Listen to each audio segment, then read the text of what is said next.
Oh boy, you ready for this? This is debunking the pose method 2 of 3. Oh, thanks for noticing my tennis ball necklace. Why am I wearing this? You'll see, and you can get your own, you can make your own too. So I'm having fun with this, more fun than I thought, and I'm getting a lot of great feedback. It's funny, you know who's like egging me on the most and loving this more than anybody? My girlfriend. She's like sending me DMs of these different creators and pose coaches and just like trying to get me all riled up. She loves this drama. She loves it. But what are we talking about today? We're talking about number 2. Pose method reduces your speed and efficiency. Read also, it makes you slower and you're going to waste a ton of energy. So let's get into it. The first main point that I want to talk about, there's kind of 2 key points of this, is one, the pose method is extremely inefficient and that you have to take more steps to get from point A to point B. What does that mean? Let me break that down. A stride is merely a measurement of distance covered between each step. A stride is just the distance between 2 steps put together. So if you look down below, 100 meters, the same distance from point A to point B, if you're doing the push with the tush, the push the earth back to translate your body forward, you can see I'm covering more ground between each step, greater distance. Below, as a result of constantly picking your feet up, you're taking shorter steps. You're covering less ground. And so as a result of covering less ground, you're going to have to take more steps to make up for it. More steps is not more efficient. Don't get this confused with cadence and increasing your step rate. Yes, increasing your step rate can help improve efficiency to a certain point.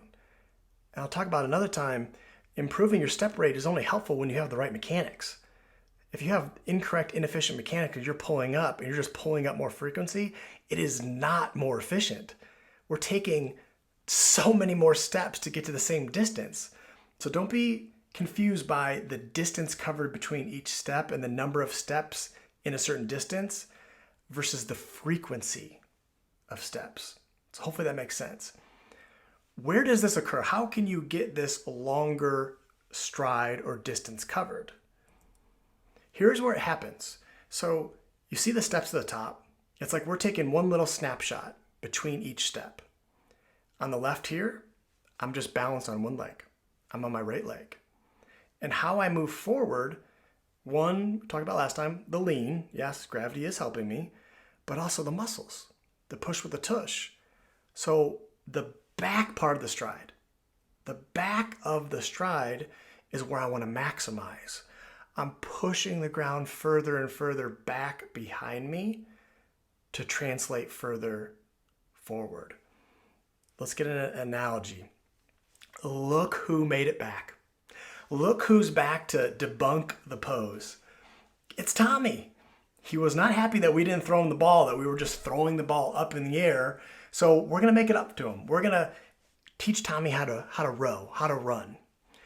So in the example on the left, the pose method of rowing, what they're doing is they're putting the paddle in the water and they're just doing a little baby, just a little tiny, and they won't even call it a pushback. They wouldn't be caught dead saying that. But they're just putting the paddle in the water and then they're picking it up. They're just picking it up, pulling it up, pulling it up. Versus put the paddle in the water and push back. Push the water back and go forward. And then after you push, don't then pull the paddle all the way up out of the water, but gliding. Push back, we're gliding. So upwards motion is inefficient. So pose is extremely inefficient in that because of this, of less distance covered between strokes or steps, you have to increase it. They're gonna have to take so many more. They're gonna be exhausted. It's extremely inefficient.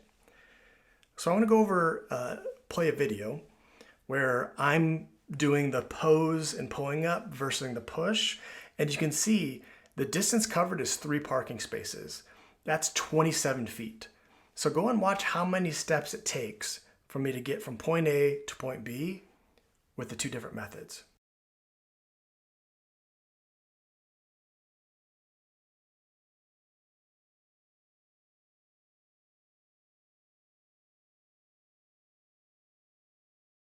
Okay, so now I want to show you two videos of two of the most, I think they're the only ones that are posting out there, two pose coaches, and showing them explaining and look at the distance covered between each step in these two videos. Watch.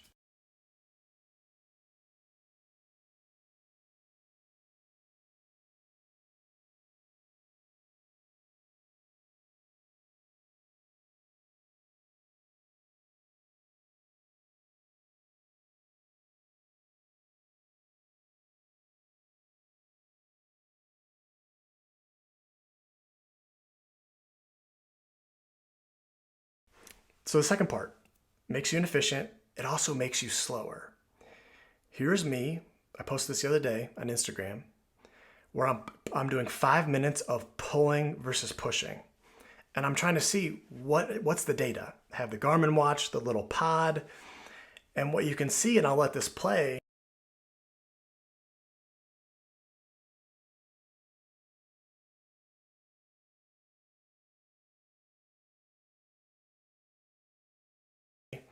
is that in that 5 minutes, same level of exertion. I had the same level of intensity of how hard I was working. I only got 0.46 miles when I was pulling up, versus I got further and so faster at the same time, 5 minutes, same intensity. I went 0.55 with pushing back. You can see the differences in the pace. You can see the differences in the stride length. That's what we're talking about, the distance covered. And the average vertical oscillation, that's this up and down. And why the pose makes you slower? Because it forces you to bound, it forces you to jump. Aha, going up and down. If we can translate the energy that you're producing to go upwards and translate that into forward energy by pushing back, you are going to be so much faster. Okay, so again, bounding, the definition of bounding is combining jumping with moving forward. The goal of running is moving forward. Anything that doesn't contribute towards that mission, towards that goal of moving forward, is deemed inefficient. So go ahead and watch this back-to-back or side-to-side videos, different angles, and watch the difference. Look at the difference. Same speed, 7.5 miles per hour or 8 minutes per mile. Look how it's forcing me to jump. It's forcing me to go up and down, up and down.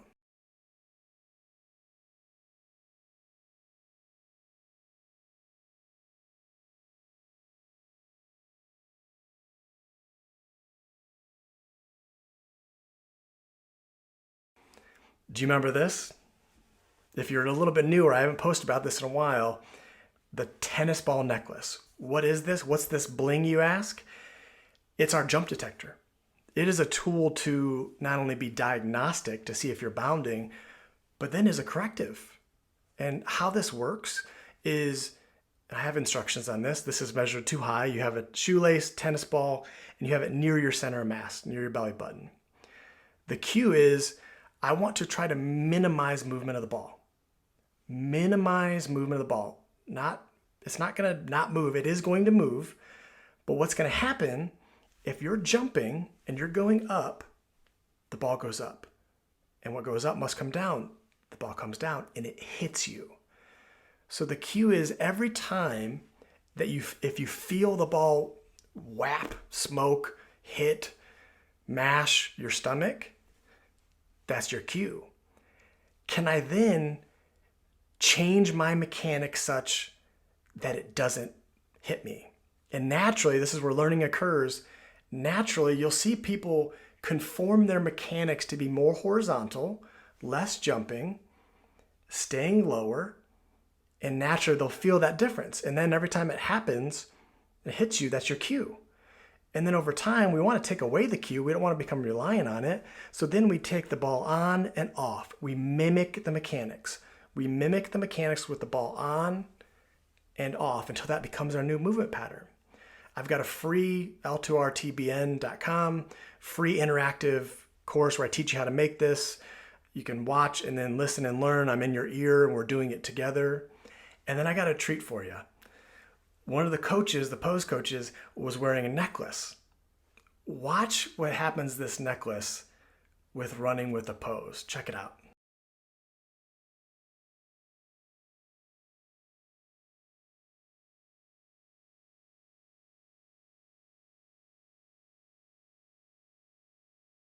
Did you see that thing flying all around?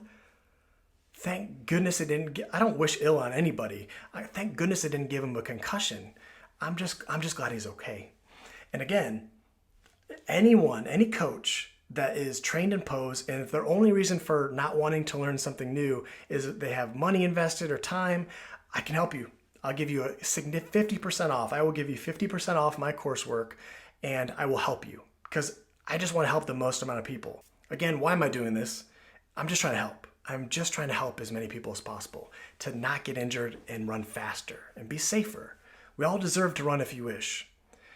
But this is one example of so many messages that I get. That's why I'm so passionate about this, is I really want to make a difference. I really want to help you all be successful.